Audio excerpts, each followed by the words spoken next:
Welcome to the Nonprofit Exchange Podcast.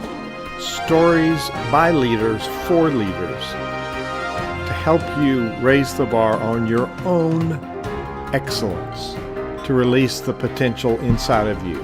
Now, here's today's podcast. Greetings. This is Hugh Ballou, founder and president of Center Vision Leadership Foundation, where leaders build synergy because they're very clear about the vision. No matter how clear you are with a vision, you need to build a team, build an organization. And it's really important that you have somebody managing human relations, HR. It's not just a myth, but we're going to discuss some of the myths. Unveiling the Veil is the title, Debunking Myths and Uncovering Truths in Nonprofit HR Practice. My guest is Shelley Majors. Shelley, tell people a little bit about who you are and your background and your passion for this work. Hi, Hugh. Thank you for having me. My name is Shelley Majors, and I am the owner of Boardwalk Human Resources Consulting. I have 25 years of HR experience, 6 years of nonprofit experience in the field of human resources. And why do you do this? For me, I've never been a person who I've always wanted to help. I've never been a person who would be a person to volunteer. And so working with a nonprofit allows me to contribute while giving back. So there's a lot of myths. We're going to see how many we can handle today. There's way too many myths we can handle in a short interview, but we're going to share your website and people can find you and explore. So HR, we're just a small nonprofit. We don't need HR. That's for big companies. Is that true or not? That is a myth. And the truth is that all organizations, small, medium, or large, need HR to ensure legal compliance and manage employee relations and foster a workplace culture. Define what is a workplace culture? This is a nonprofit. It's volunteers. It's not a workplace, or is it? It is a workplace. And even with volunteers, you need to make sure that the people that are working, whether employees or volunteers, abide by your mission and your vision for the organization and truly believe and stand behind what you're offering, because that really helps you be able to feel like the people are doing good. So we're talking about HR, human relations is what HR stands for. But I'm sure that there are people that don't really understand the function of HR. So give us a little snapshot of what's the purpose of HR and why should we care? And we're talking to nonprofit leaders and clergy, so they're managing charitable organizations, and the work is philanthropy and transforming lives.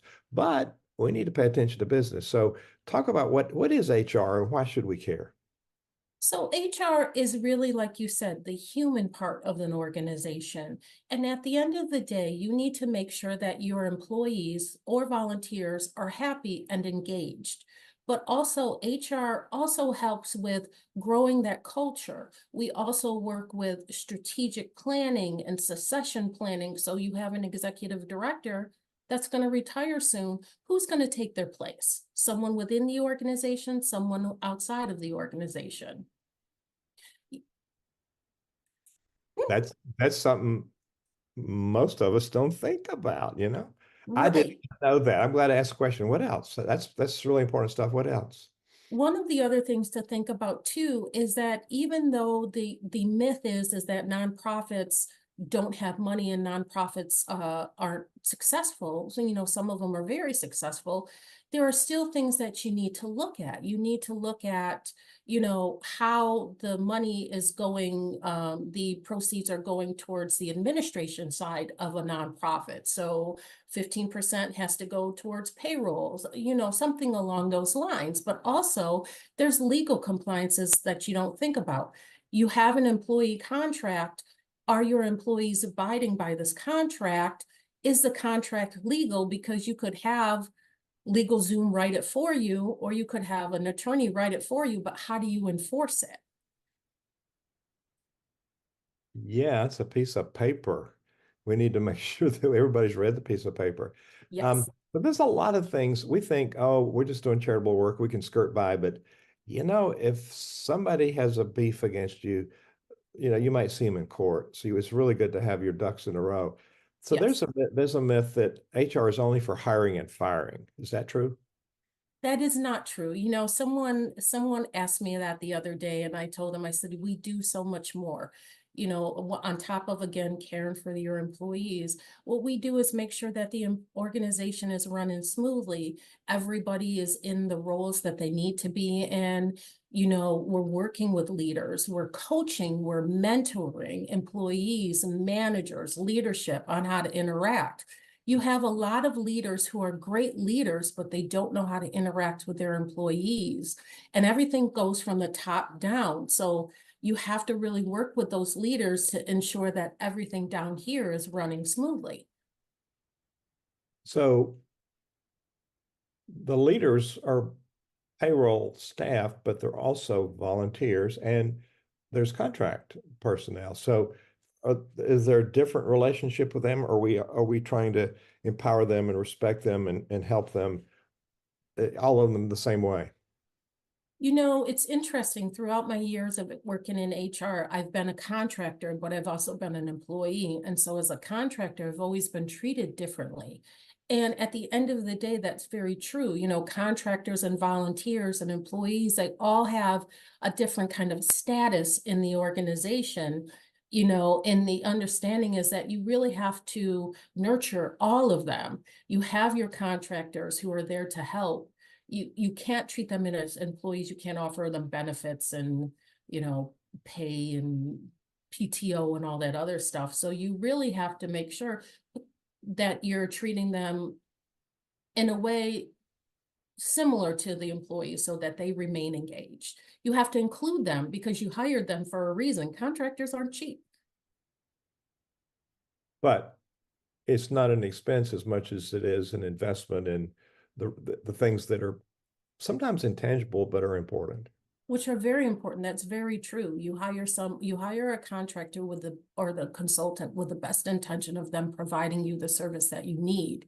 And so as a volunteer and an employee, as a contractor, you're hiring someone who has an expertise in the area that you need. And so you really need to lean on them to ensure that things are going smoothly, but you also have to make sure that they're abiding by your legal requirements or your standards for your nonprofit. So thinking about the interface with the strategic planning, that's something we ignore as well. It's the roadmap for where you want to go. It's also to get there, you need to define the competencies, and that's a major place for HR to play. There's other places. That's a major place. So who are you going to get? And what shoes will they fill? And then how do you write down the expectations? So you've seen people go into a job and then get dismissed because they didn't make the mark, but nobody defined exactly what that mark was. And that's a leadership problem, isn't it? Yes, that's a leadership problem, and it's a whole organization problem. So, in my opinion, because one of the things that you need to look at is you need to define what this person is supposed to be doing. And so you will create your job description on the specifics that you're looking for a person within this role. And hopefully you hire someone that has those qualifications to be able to be successful, but also meeting with them on a regular basis, ensuring that onboarding is going smoothly, they're trained properly. They have all the tools. One of the things that I hear is that, oh, my computer didn't work, IT wasn't helpful. You need the tools to be able to do the job. And so that's one of the main things too, is do I have the tools? Do I have the training? Am I properly trained on this nonprofit if they use certain software? All these things that you need to look at.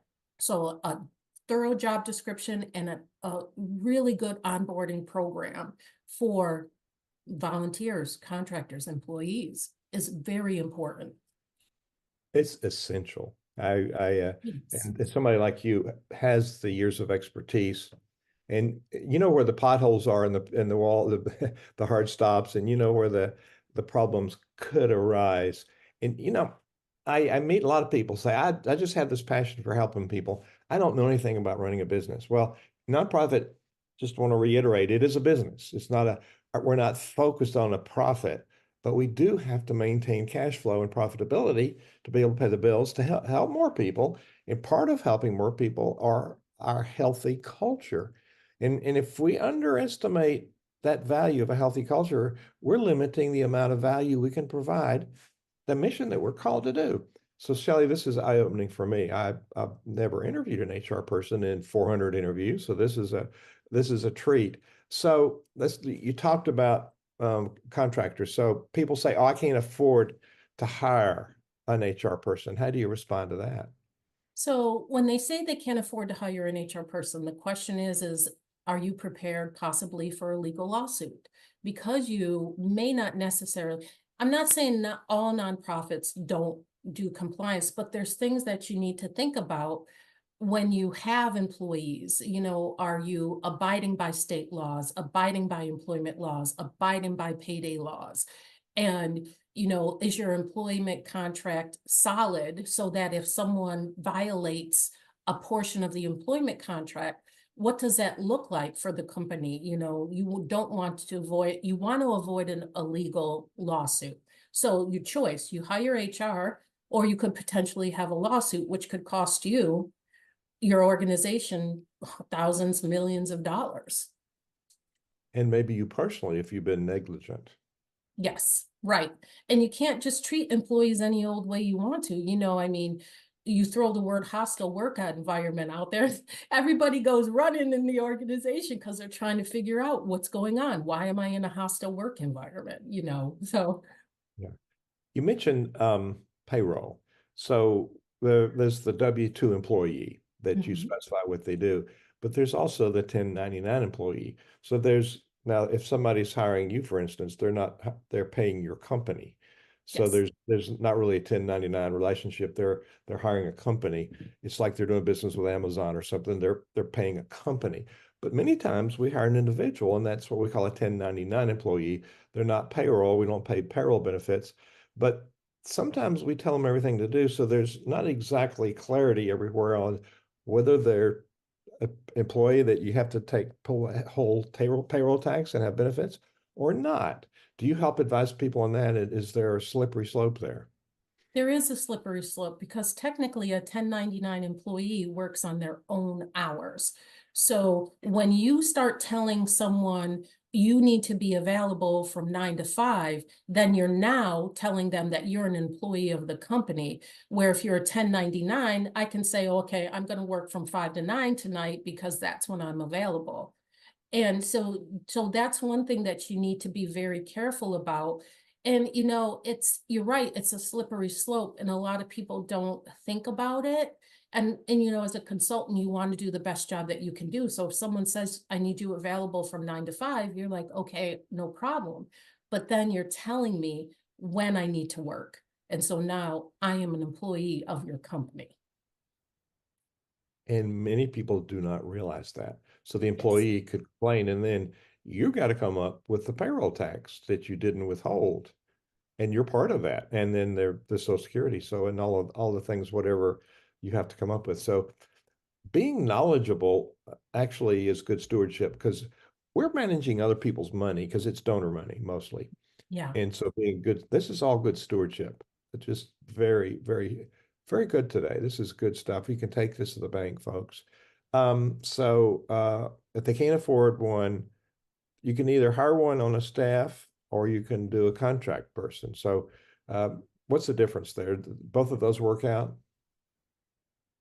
So if you hire someone on staff, then you have to pay them a certain wage every week, bi-week. It depends on how you process your payroll. You can hire a consultant on an as-needed basis or a project basis or on a retainer basis. And so you can have the retainer 20 hours a month, you're available. You can have, I have this project, I need you to work 5 hours on this. So there's different ways of having a consultant that's affordable for organizations and nonprofits. Yeah, this is good stuff, Shelley. I'm glad you're on the show today. Um, this hiring an HR person or employing an HR person, either way, doesn't contribute to our bottom line profit, does it? Of course it does. I mean, that's what everyone says, that, HR doesn't really make the money, but the question is do we? We help you retain your employees. We recruit and find people for your organization. If there's a legal issue, we're familiar, hopefully the HR person you've hired is familiar with some legal abilities to be able to help. Or even HR is familiar with auditing, internal and external audits. So we ensure that there's no issue. So we contribute to the bottom line. It's just not a money contribution. At the end of the day, it's a security contribution. Well, and I can see that if employees are happier and you've got the strategy and we're focused on productivity, they're also happier. There's going to be a greater retention, but there's also going to be a greater efficiency in how you use your money payroll. So it Yeah, indirectly, I think it indirectly could impact the bottom line, your costs, because if people are happy, they get more done. And if that's people do true. what they're supposed to do, which doesn't always happen. That's true. That's true. That's very true. Mental health is a big deal now for all organizations, all employees working remotely in office. And so you got to ensure that your employees are content. You can't make everybody happy, but you got to do your best to make sure that that your employees are content. Here's another myth. We have volunteers. We don't need a HR. Your volunteers may not be experienced enough in the area that you need them in, and your volunteers are people that, of course, care about the mission, but if they don't have the experience that you're looking for, you're not going to be able to help. HR, they say, well, we can hire a volunteer to recruit, but you still need to make sure that your job posting is legal. You're hiring with the correct parameters. You're not talking about discrimination or anything along those lines. So you need to ensure, but you also want to make sure that someone works with the culture. I worked with a company that had a faith-based culture. And so we had to really look at finding someone who had a relationship with the Lord. So nonprofits are too small to worry about compliance. What about that myth? Everybody should worry about compliance. It doesn't matter how small you are. I am a small business. I have to worry about ensuring compliance for my business and for the people that work with me, the 1099 contractors that work with me, the employees that work with me. I need to ensure compliance with them. And as you grow, there's different employment and payday laws. So when you become an employee, a company that has 20 or more, it's different. When you become a company that has 50 or more, there are different things that you need to look at and consider as you grow as an organization. And we've moved around. We're talking about there's two, maybe more, but at least two sides of HR. One is about the culture and the happiness of the culture and the empowering the culture and the strategy. The other one is about compliance. And both of these are important. And I see that you're experienced and knowledgeable on both sides. So here's another myth. Nonprofits are less formal, so they don't need structured performance evaluations. Every organization needs a structured performance evaluation. Now, we go back and forth with, are performance evaluations necessary? Are they even effective? But as you go along, you need to let people know how they're doing. Even your volunteers, even your 1099s, have those conversations with them so that they know, I'm doing well or I'm not doing well. So they don't get blindsided if you're, oh, well, we don't want you as a volunteer anymore. Well, why? Or we don't want you as a consultant anymore. Well, what did I do? I'm not aware of anything that I did wrong. So just those, even if you decide not to do a performance evaluation, informal conversations of checking in, how are people doing? Documenting it for the file if you need to, these conversations. Yeah, here's an interesting myth which caught me when you were talking about when we started with the strategic planning. So there's a myth, and this was a wake up for me. So, folks, I've been doing this for 35 years. Here's a wake up. So there's new things to learn every day, Shelley. Thanks for teaching me. Um, HR, another myth. HR initiatives in nonprofits do not need to align with the strategic goals. Yes, they need to align with the strategic goals because that ensures organizational success. You can't have someone over here who doesn't share the mission and the vision or the strategic goal of the organization. It's just not going to come together. You need to have the strategic goals, and it's vital for success. And it helps that resources are used effectively. Let's talk about the employee turnover. Um, myth is that nonprofits don't have to worry about it. And oh, somebody leaves, we just hire another person. But that's not it, is it? No, that's really not it. Because at the end of the day, most HR people know that there's a cost to recruit someone, to hire someone, to onboard someone, to train someone. And so there's a cost in all that. So if you lose someone who may have been great for the organization, you don't know what you're going to get. And I always tell people, and it's me being the way that I am as a person, your organization's crazy. You don't know the crazy of another organization. So if there are issues within the organization, then you at least know how to work with those. And so really at the end of the day, it's so important. It is crucial. And not to, you didn't mention there's a lot more. This is only a short interview, so we can't do everything, but the amount of leadership time taking to search, do the interview, onboarding that person and training them, and then the lost productivity time for the employee that's gone and for you. So Or it's even the mental loss of losing yeah. your coworker that you've been working with for a short time or a long time, you have a really good relationship with. So it costs a lot more than we really know Right. to replace somebody. So in the big piece here for me is yes, it does impact the bottom line because it saves us money. We're more productive. We get to retain people. And it's just so many facets of how this is a really good investment. And oh, we don't have the budget. Well, there's people in your organization that would support growing a healthy culture. So here's another one. We did employee turnover.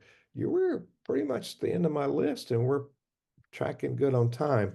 So nonprofits can rely mainly on passion. Oh, we don't need incentives. We don't need to motivate people. What's that all about? You know, depending on the incentive, this is like interesting point for me because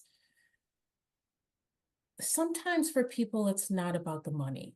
Sometimes for people it's about being part of something. And so the recognition, ensuring that people are paid properly just so they can maintain their lifestyle, maintain their household. And it's it's so hard for me to kind of speak on this because it's really important. You need leadership that hears you, you need leadership that understands you. You need leadership that's willing to be there. Now, some organizations' leadership isn't always present. And so that really, you have to make sure that benefits are, if you can afford them, are decent benefits for the employees. It's just, as I've seen a lot of organizations that don't do that for employees, nonprofit and for profit. Yeah, this conversation is not limited to nonprofit. And there's probably a lot of board members out there that have businesses that are thinking, golly gee, I need to think about my business because we're running a business. We think about the bottom line. We have to think about the bottom line if we're going to be healthy. And so the big picture for me, Shelley, is if we have compliance and we have this culture upgrade, employees are going to stay longer. They're going to be happier, more productive. That means less stress on the leader. and Right. probably higher performance, you're going to attract higher donors. Yes, that's very true. You know, you're ensuring that the leadership can focus on what they really need to focus on, like you said, which is growing the business or bringing in the money for the business, or just focused on the mission of the business. And not having to worry and getting into the weeds of what is this person doing? Are they doing their job? Let me check in. Yeah, that's fine, but Thank you for watching the Nonprofit the Exchange. business. And the business of nonprofit or the business of church, it's the part you can really say it's stewardship. The business part of this, it's the stewardship of it. So if you want to know more about Shelley and her business, it's Boardwalk Human Consulting, and the link is Boardwalk HR. It's all together, no dots or dashes, boardwalkhr.com. So Shelley, when people go to boardwalk.com, hr.com, excuse me, what will they find? Well, you know, hopefully they'll find a little bit about the services that I offer. They'll find about me and my team. And so, you know, basically you'll find what you're looking for. And there's a contact button if people contact you and have questions, and your email, Boardwalk Consulting at Outlook. So there's a contact number and a contact form. So people have questions, can they fill out the form and will you answer them? I will, you know, you can even call me. I will be willing to have conversations with anyone. You know, it's so important to be available for everybody. I Not knew everyone. I can't be available all the time. I knew the answer to that question before I asked it. So Shelley, it's been delightful having you on the show today, and I know I've learned a lot, and I'm sure other people have learned a lot. Before you give the closing thought or closing tip, you can find all these episodes of the Nonprofit Exchange at nonprofitexchange.org, O-R-G. And they're all there with the latest one on top. You'll find this one first. There'll be also, you didn't take notes, you missed something, there's a transcript there. So you can find that part. It's got the timeline. You can find that part and say, oh yeah, that's about when she talked about it. So you can get those great sound bites and those tips that she offered along the way. thenonprofitexchange.org, and comment on it. We'd like to hear from you. Shelley, what do you want to leave people with? What thought or challenge or tip? The thought or challenge that I have is really, you have this nonprofit. You have this nonprofit because it's your passion. Are you doing everything you possibly can to ensure the success of your organization? We know most businesses fail within the first 5 years. And so you want to ensure success. So are you doing everything that you need to do to ensure success for your organization? Shelley Majors, thank you so much for being our guest today on the Nonprofit Exchange. Thank you, Hugh. Thank you for watching the Nonprofit Exchange.